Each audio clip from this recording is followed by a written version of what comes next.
And so co-sleeping, bed sharing, and what about the intimacy is the topic we're talking about this week on the Crunchy Life. So I'm just going to share my personal experience with all of this. With our son, we were quite young when we had him, and we kind of just did, what our family told us to do, because we figured, hey, they've done this before and they sort of know what's going on. So back then we were under the impression that sharing your bed with your baby was dangerous and pretty much caused really bad outcomes, which isn't true if done safely. Keyword safely.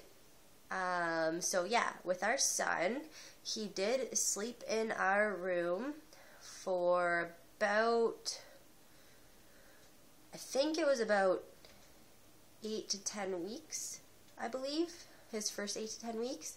By 7 weeks, he was sleeping through the night for a solid 8 hours without waking up. And so shortly after then, we had just put him in his own room in his crib. He never once slept in our bed. He still, to this day, he's going to be 5 in a few weeks, and he's never once slept in our bed. And that's just kind of how it went, because we didn't know any different. But then with our daughter, things were a little different with her. I had learned a lot more over time, and I had done a lot more reading. And I knew that, I wanted her to be in our room for at least her first 6 months of life, because that is on the list to help reduce the risk of SIDS. And so our plan was to have her sleep in our room next to our bed in her bassinet for about 6 months, or even longer if that's what happened. So we started out with trying to put her down in the bassinet when we went to bed, and then I would get up and get her every time she woke up, and I would nurse her and put her back in her bassinet, and that wasn't working out so well.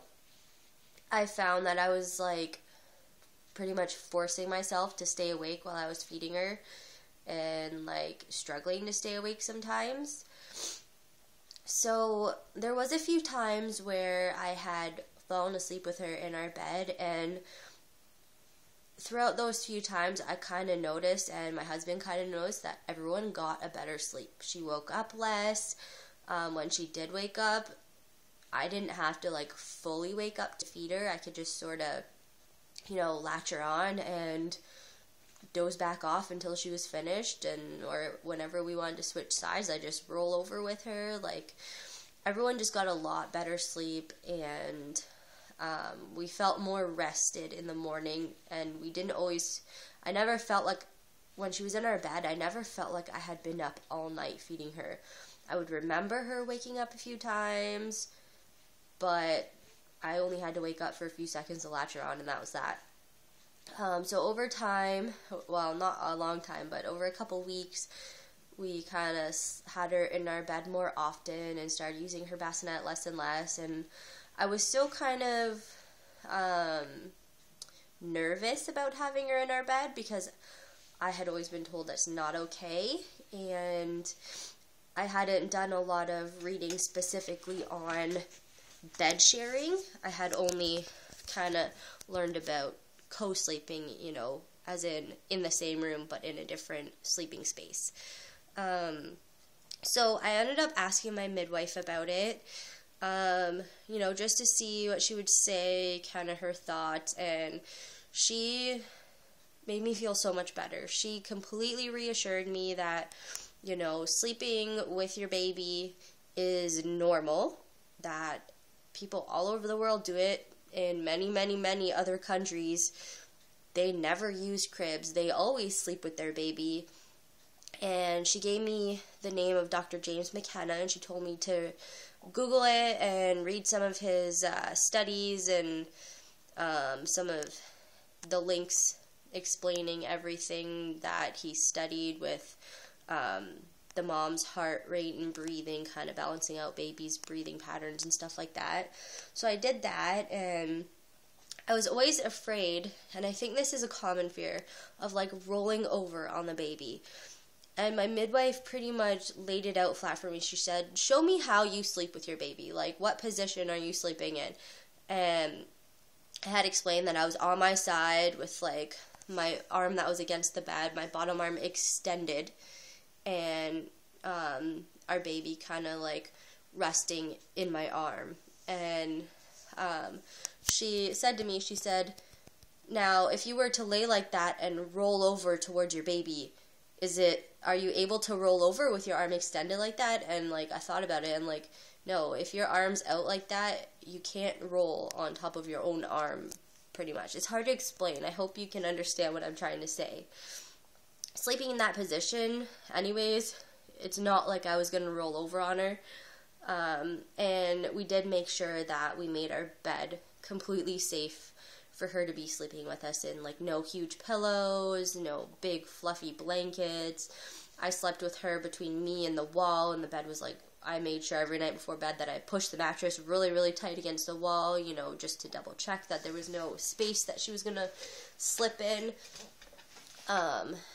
When I would have to nurse her on the other side, I, you know, didn't really have to worry because my husband was there, and he never felt like he was going to roll on her, and, you know, we usually had a lot of space between us anyways because she was in the middle, and even if he did roll over, he still wouldn't be rolling on top of her. If anything, he would roll over onto my hand because I slept with my arm out.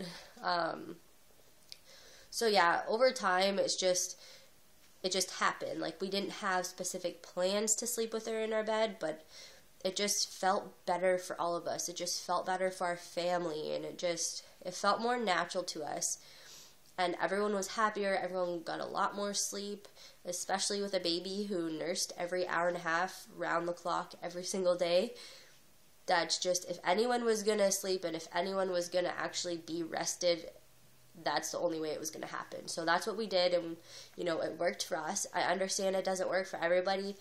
Bed sharing is not for everybody. For example, if you're, you know, very overweight, if you smoke, if you drink, if you're on any medications that make you, you know, drowsy or excessively tired, if you feel that you're a very, very, very deep sleeper, or if your partner is a very, very deep sleeper and you just don't feel comfortable with it, then by all means don't bed share if you fall under one of those categories.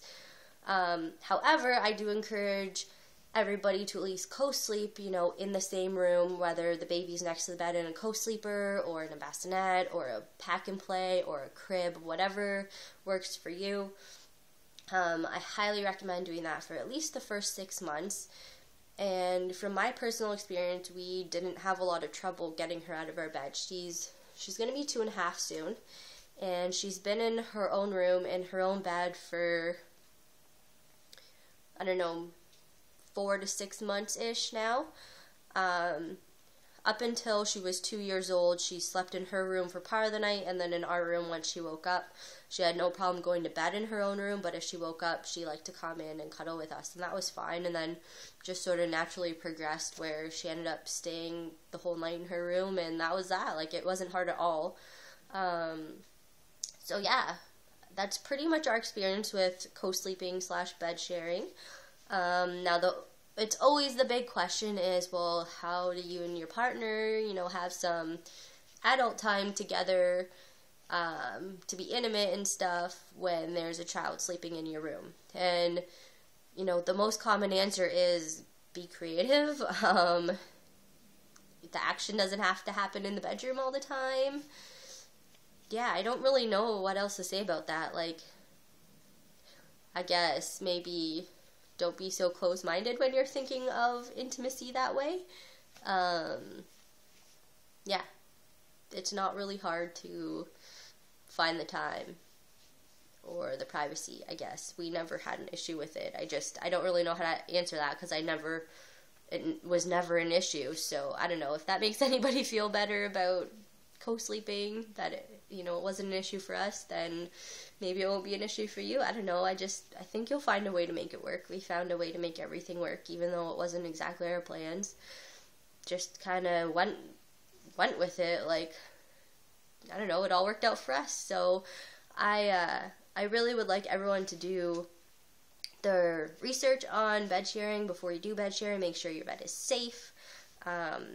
Make sure, you know, everybody's okay with it, meaning like yourself and your partner. If you have any other children in the bed, you know, make sure that you do it safely. Because if you have an older child in bed, that child could possibly roll on the baby because they don't know. They're not as aware in their sleep as a parent would be. So yeah, I think that's about it. If you want more information, Google Dr. James McKenna. He's got a lot of great info out there, and I think he will help answer any other questions or concerns you have.